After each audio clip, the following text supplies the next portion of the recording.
Hi, everybody. I'm Christine Tulley, Senior Writing Coach with Defend and Publish. Welcome to episode 35, Cut Prep with Pattern Teaching. A year or two ago, I wrote an article for Inside Higher Education about faculty over-preparing for classes, and essentially that they were falling into a pattern where they were spending a lot of time preparing for classes, and that was eating into the time they had available for scholarship during the week. And the hard thing with this is that it does seem like you're doing something that is, very meaningful and it's important. You want to have, strong classes for your students. And it tends to be also a way that faculty, particularly new faculty, feel like they are ready to go teach a class and not feel like they are an imposter. So, to feel like you actually are ready to go, you feel professional, you feel like you're in charge, you know what's going on, you just have that attitude that you know what's happening. And one of the things that happens with this, though, is that, teaching preparation can take as much time as we give it. So I could spend all week trying to prepare for one of my graduate classes, finding really great pieces of research and wonderful group activities and all these other things. And it's not that any of that is bad to spend time on. But the difficulty is our schedules when we're thinking about teaching and writing and doing service commitments is that teaching can eat everything because all the time that you have available because it feels so urgent, it feels so important. And particularly when this episode is being released would be in August, many of us are starting our semester or have already started. And, it just seems like we need to spend the time on preparing for classes and the writing will come later. And as we often find out, the day runs out before you actually get to any writing. So there's a couple of strategies that I've found really work well for cutting down on teaching preparation, but not sacrificing quality. And I wanted to talk about this a little bit. So I'm going to share a screen with everyone. But again, those of you that are audio listening, what I'm sharing is the article cover page for the Inside Higher Education article that I wrote. It's called How to Avoid Over-Preparing or Over-Prepping for Your Classes. So you can check it out on Inside Higher Ed if you want to see sort of the short synopsis version. I'll just leave that up for a minute. And what I advocate in this article and what I will leave for Defend and Publish listeners is a template to do this. So once I describe it, the free template will be in the show notes. But what I essentially advocate is that I argue that you really want to think about the week, the way that your classes line up. So if it's a Monday, Wednesday, Friday class, you've got kind of 3 class sessions to prepare for. If it's a once a week class, you've got 1 long session to prepare for. Tuesday, Thursday would be 2 sessions to prepare for.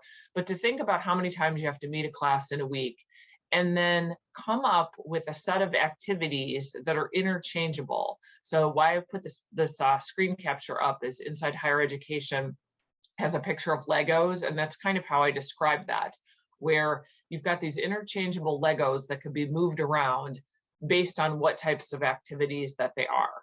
So here's what I mean by that.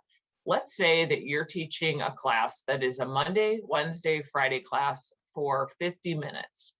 In those 50 minutes, you might decide that the first 15 minutes of class might be used for a recap activity where you talk about what happened in the class before, or you remind students about a problem set you worked on, or you reference material learned in the previous week.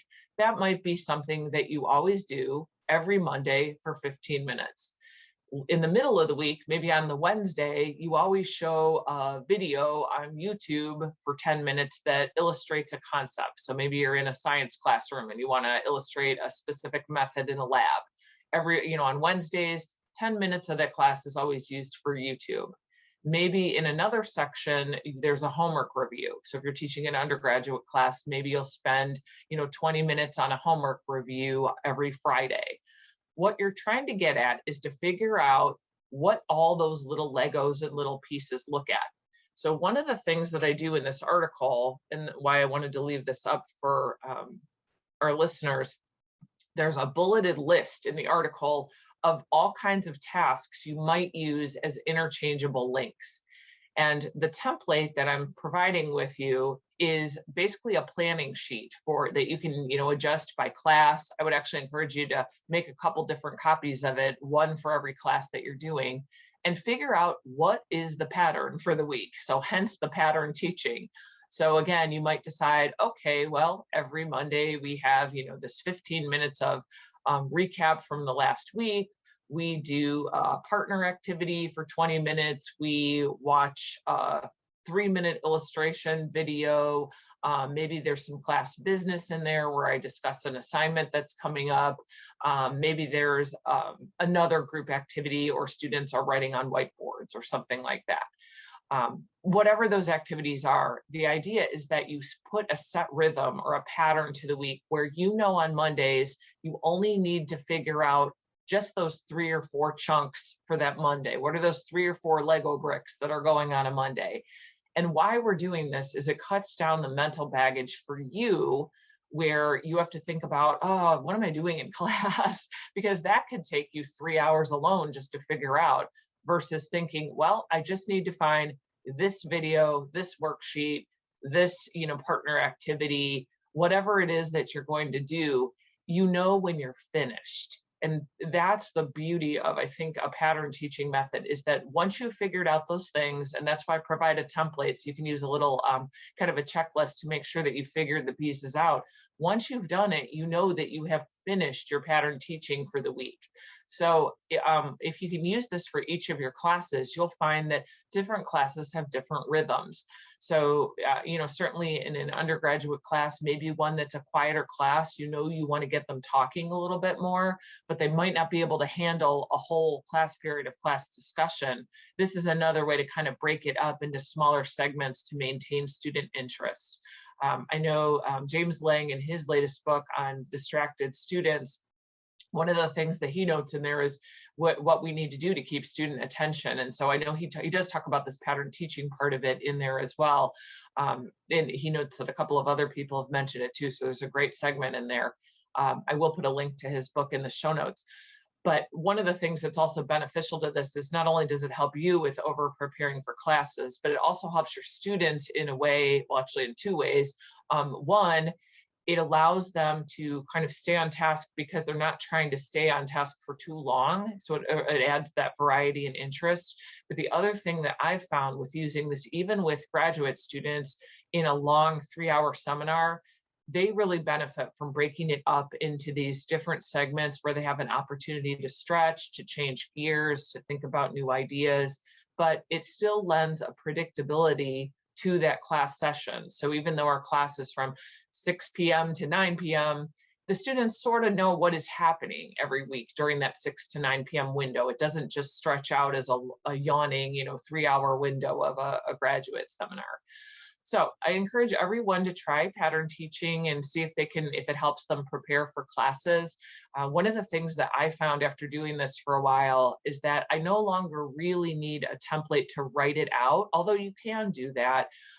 Instead, I use it a lot more as a checklist that I'll just leave taped to my desk where I can just look at it quickly and say, do I have this? Do I have this? Do I have this?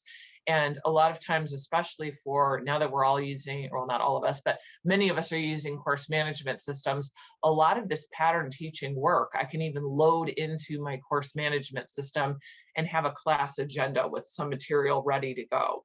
So that helps often if I'm teaching a hybrid class where students are both face-to-face and online. Some of those things I might put into a section of my course management system where the different Lego blocks are there and ready to go. And that way I have them, I don't have to think about where I'm storing them prior to launching them as a classroom teacher. So that's another area to think about with the pattern teacher. But if you want to see this list of some ideas, it is in that Inside Higher Education article. I will link to it in the show notes. I will also provide a free pattern teaching template. It's modified from one that I use for my classes. And I'll also put a link in there to Jim Lang's new book. It's really a great one that talks a lot about how we might keep student attention and interest. And this is another way for doing that.